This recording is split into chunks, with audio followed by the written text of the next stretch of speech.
Bismillahirrahmanirrahim. Assalamualaikum warahmatullahi wabarakatuh. Alhamdulillah wassalatu wassalamu ala Rasulillah wa ala alihi wa sahbihi wa man tabi'a hudah, amma ba'd. Subhanaka la ilma lana illa ma 'allamtana innaka antal alimul hakim wa la haula wa la quwwata illa billahil aliyyil azim. Rabbi shrah li sadri wa yassir li amri wahlul 'uqdatam min lisani yafqahu qawli. Ahbabi fillah, kawan-kawan yang dimuliakan Allah Subhanahu wa taala dimanapun berada. Hari ini kita akan ngobrol, berbincang tentang suatu hewan atau hukum hewan, hukum halal haramnya yang berkaitan dengan hewan yang namanya musang. Musang di dalam bahasa Arab disebut dengan ta'lab. Bahasa kita musang. Nggak tahu bahasa Inggrisnya apa ya. Nah, musang ini menurut Imamuna Syafi'i rahimahullah halal dimakan. Nas Imamuna Syafi'i disebutkan oleh Imam Ad-Damiri dalam kitab Hayatul Hayawan Al-Kubra, kehidupan hewan-hewan hidup yang besar. Itu beliau katakan al-hukum, hukum daripada memakan musang. Imam Syafi'i manaskan halal, tetapi Imam Ibnu Salah mengatakan tidak ada hadis menjelaskan halalnya musang daripada Rasulullah Sallallahu Alaihi Wasallam. Secara khusus tidak ada hadis, tetapi ada dua hadis yang mengharamkan musang menurut Imam Ibnu Salah rahimahullah taala. Sementara hadisnya yang dua tersebut yang mengharamkan musang itu ada dua hadis, tetapi dua-duanya sanadnya dhaif. Sanad hadis itu adalah dhaif. Oleh karena itu Imam Al-Baghawi rahimahullah ta'ala menjelaskan Imam Syafi'i dalam urusan hewan ini berpegangan kepada hadis yang sahih yang disebutkan oleh Imam Bukhari rahimahullah ta'ala. Setiap hewan yang yaitu hadis kullu naha Rasulullah sallallahu alaihi wasallam an kulli dinabin minas siba wa an kulli dhi mikhlabin minat tayr. Hadis ini sahih, ada dalam Sahih Bukhari. Hadisnya ada riwayat dari Az-Zuhri, ada yang maqtu' dan ada juga yang mausul. Sementara yang maqtu' dan mausul dua-duanya sahih daripada Rasulullah sallallahu alaihi wasallam. Nabi, ada riwayat daripada Abu Hurairah, melarang memakan hewan buas yang mempunyai taring, dan juga melarang burung yang terbang yang mempunyai cakar seperti elang dan lain-lain. Ini kalau dengan dua hadis tersebut, semua hewan yang bercakar yang terbang ini haram, kemudian semua yang bertaring pun juga diharamkan dengan nas hadis daripada Rasulullah Sallallahu Alaihi Wasallam yang diriwayatkan oleh Imam Bukhari dan lain-lain.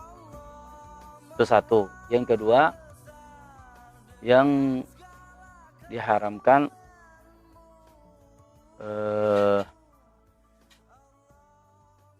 oleh yang disebutkan di dalam hadis yang atau di dalam ayat Al-Quran, yang dalam hadis-hadis Nabi Sallallahu Alaihi Wasallam ada larangan untuk dibunuh ataupun larangan untuk tidak dibunuh. Ada perintah untuk dibunuh ataupun larangan untuk membunuhnya. Nah, maka di antara yang diperintahkan untuk dibunuh ini khamsum minal fawasiq, 5 daripada hewan yang fasik. Fasik itu artinya yang melampaui batas, keburukannya ataupun kejahatannya dalam mengganggu kehidupan rumah seseorang yang punya rumah di satu tempat. Ada 5 tersebut mengganggu keamanan, mengganggu kenyamanan daripada sebuah keluarga dalam setiap rumah, maka Nabi SAW memerintahkan untuk dibunuh. Salah satunya adalah anjing, tikus, dan lain sebagainya. Bahkan diperintahkan untuk dibunuh dalam keadaan orang pakai ihram ataupun tidak pakai ihram. Jadi dalam keadaan sedang melaksanakan ibadah yang tidak boleh mengganggu hewan dan lingkungan sekitar, itu tetap dibolehkan untuk membunuh 5 hewan tersebut. Maka yang diperintahkan untuk dibunuh ini tidak boleh dimakan. Yang kedua, yang diperintahkan dibunuh dan dilarang untuk dibunuh, seperti 2 hewan yang Nabi SAW katakan, naha an qatlin nahlah wan namlah. Rasulullah melarang untuk membunuh tawon dan semut. Nah, ini larangan ini kalau orang mau makannya tentu mesti harus dibunuh dulu. Maka dilarang untuk dibunuh, otomatis larangan untuk dimakan.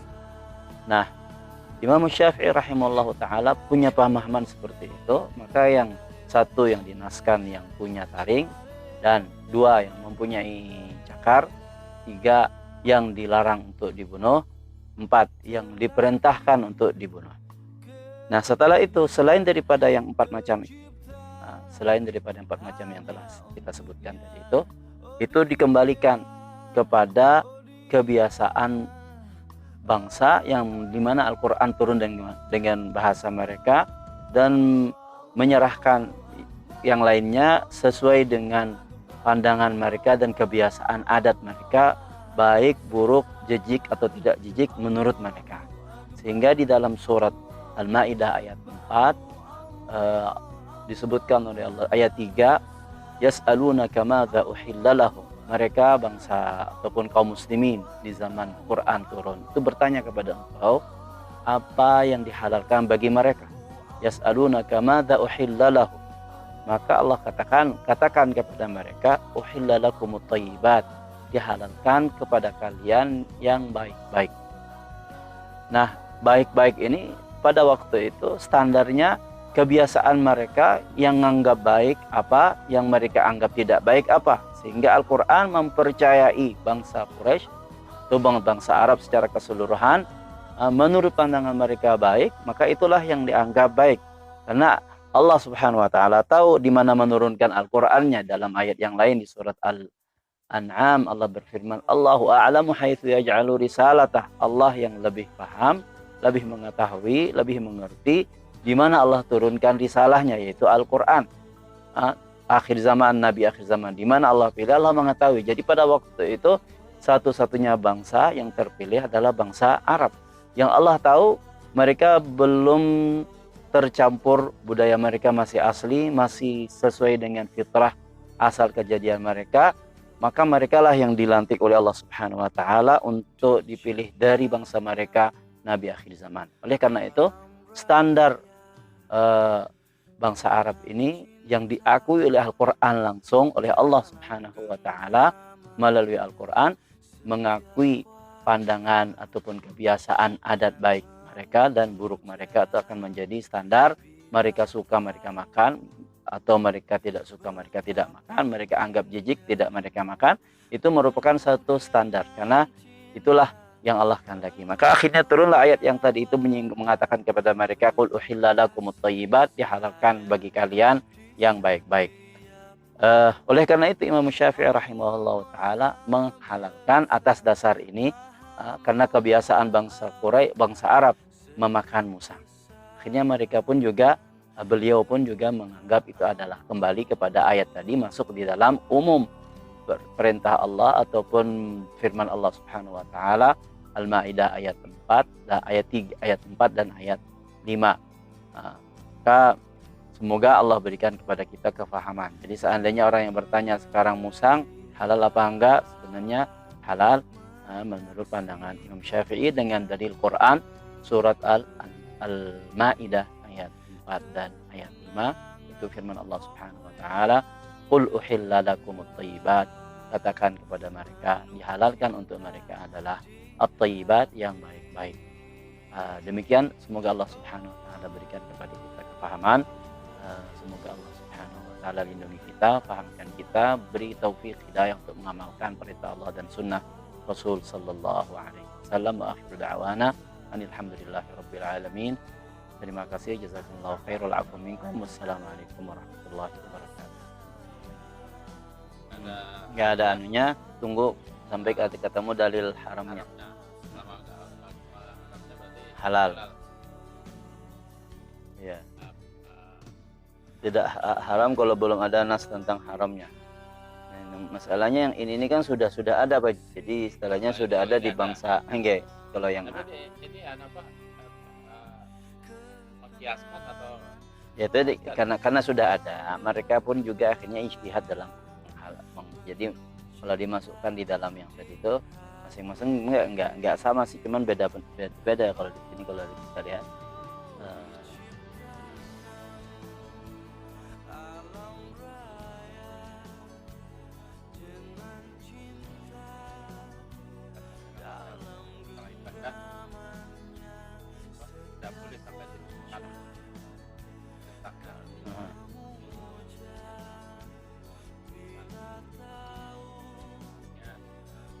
Kalau nggak ada yang larangnya.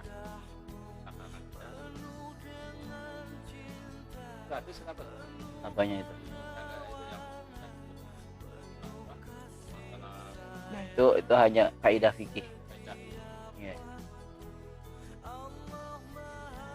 Coba kita lihat yang tadi apa namanya? At-ta'lab menurut pandangan ulama fikih 4.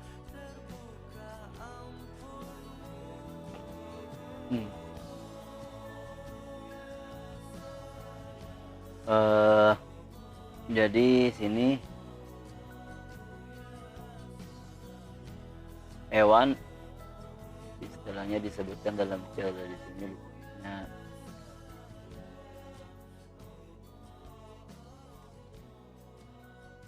hewan-hewan buas.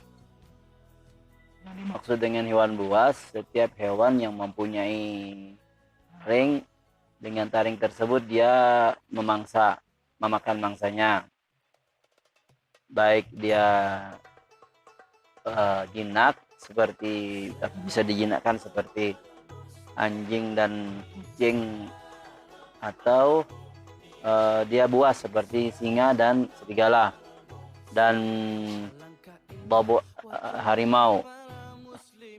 Di sini ada disebutkan singa, serigala, babok itu artinya yang pembongkar mayat itu apa?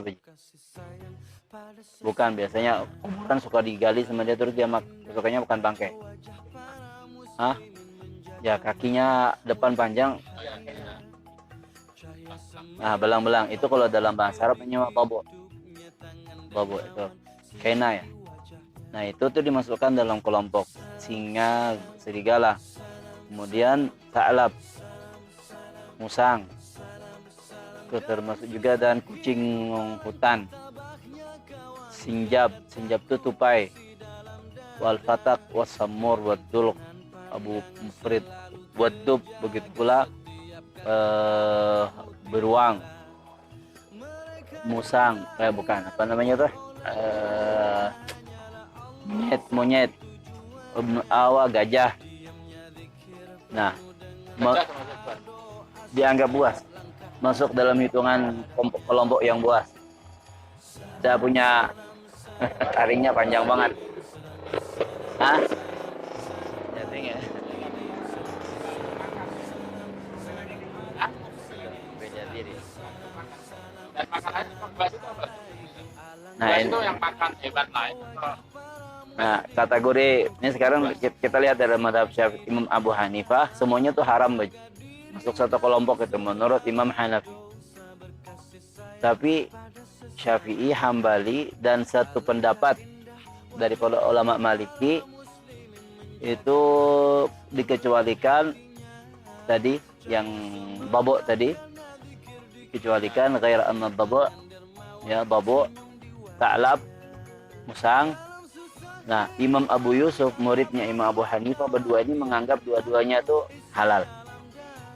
Jadi seluruh yang disebut tadi menurut Imam Abu Hanifah haram, kecuali apa namanya, babu sama musang. Itu antara guru sama murid beda. Jadi dua murid kesayangannya berbeda dalam beliau dua ini menghalalkan babu karena dan ta'lab, musang. Yang kedua, sekarang dalil jumhur dari jadi ulama Maliki, ulama Syafi'i, ulama Hambali, dalil mereka apa? Yaitu ala tahrim hadzal naw' kullihi aw karahatihi karahatan tahrimnya ka qat'in nazar 'anil amthilah, hadis Abu Hurairah radhiyallahu anhu yang tadi aklu kulli binabi minas sibai haram, memakan setiap yang mempunyai aring memakannya haram. Tapi yang mengecualikan babu itu ada dalil-dalil yang lain di antara daripada kalangan para sahabat. Salah satunya yang diriwayatkan dalam hadis Ibnu Abi Ammar. Saya bertanya kepada Jabir Ibnu Abdullah, sahabat Nabi, tentang hukum memakan babu. Boleh enggak? Boleh saya makan. Kata Jabir, sahabat Nabi ini, silahkan, na'am. Qala na'am, boleh dimakan. Kemudian asaidun hiya, apakah termasuk itu hewan buruan? Kata beliau, iya. Terus saya tanya lagi, apakah Jabir, sahabat Tuhan, dengar dari Nabi Shallallahu Alaihi Wasallam? Kata beliau, dengar. Jadi halalnya ini dari siapa? Saya dengar daripada Nabi Shallallahu Alaihi Wasallam. Apa dari dengannya dari Nabi? Kata beliau, iya.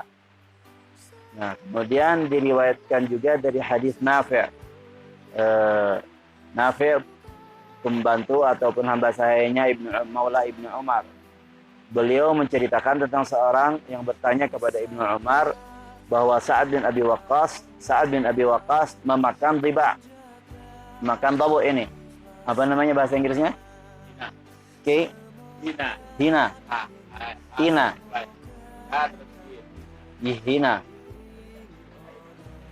Hina. Jadi kalau bahasa kitanya apa? Hah? Hina ya. Jadi kalau bahasa Arabnya dabu, wes kita kasih nama dabu aja. Jamaknya riba. Kalau banyak riba, babuan riba. Nah, Sa'ad bin Abi Waqqas, jadi ada orang bertanya kepada Ibnu Umar, itu Sa'ad bin Waqqas makanannya makan riba.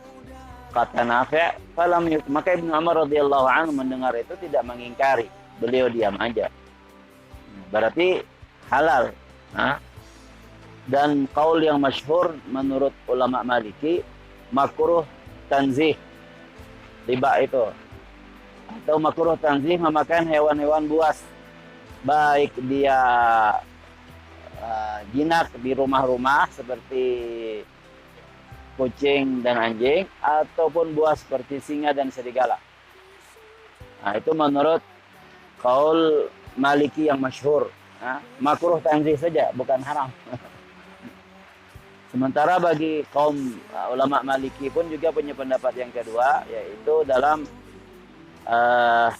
membolehkan kera dan nas-nas. Jadi berang apa namanya tadi yang pemakan ayam tuh? Berang-berang. Yang apa? Ganggarangan ya, bahasanya ganggarangan. Dan itu sangat terkenal khilaf antara mereka, antara ulama Maliki. Tetapi imam pengarang kitab Tawdih, yaitu apa yang ada Suki, mensahkan halalnya itu, halalnya dua tadi. Asy-Syafi'iyah, ulama Syafi'iyah membolehkan beberapa contoh, salah satunya ditambah lagi ila dhabu' wa tha'lab kasinjab wal fatak was samur muhtajin dan adiyabah dha'ifah. Alasannya yang bertaring ini, dhabu' punya taring, itu dibolehkan, mereka membolehkan. Satu dalilnya daripada Sa'ad bin Abi Waqqas tadi, dan juga ada hadis yang tadi juga yang berkait hadis Nafi' itu. Kemudian musang ataupun tupai katak, semur dan lainnya beberapa ini karena taringnya tuh lemah, nggak kuat. Jadi beda dengan taringnya singa, taringnya serigala itu bisa membunuh dengan taringnya. Kalau mereka ini nggak, hanya ngelukai. Wakalu sementara itu salah masuk. Tapi mereka sendiri ulama Syafi'i punya kaul juga mengenai kucing hutan ataupun kucing yang rumahan. Dan Ibni Awa An-Nims dulu itu juga ada pendapat haram juga tadi yang maka ada sementara yang kelima ini ya kucing hutan, kucing lokal, Ibnu Awa, An-Nims ataupun ganggarangan dulu, dan ini adalah halal. Ada dua pendapat dalam mazhab Syafi'i.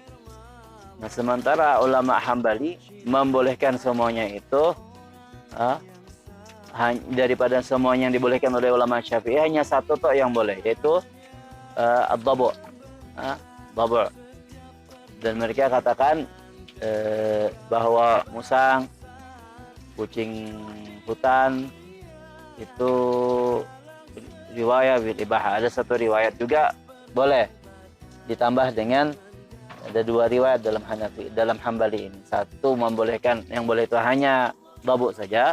Tapi pendapat yang kedua ditambah dengan musang dan kucing hutan.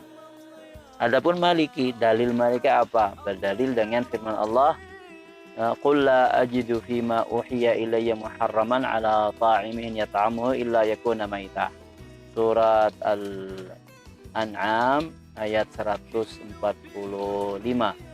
Surat Al-An'am ayat 145 ini, katakan kepada wahai Rasul kepada mereka, saya tidak mendapati dalam wahyu yang diturunkan, dalam apa yang diturunkan kepada saya sebagai wahyu, tidak mendapati sesuatu yang diharamkan kepada seorang yang memakan, seorang pemakan, kecuali yang untuk dia makan, kecuali itu disebutkan illa yakuna maitah, bangkai, darah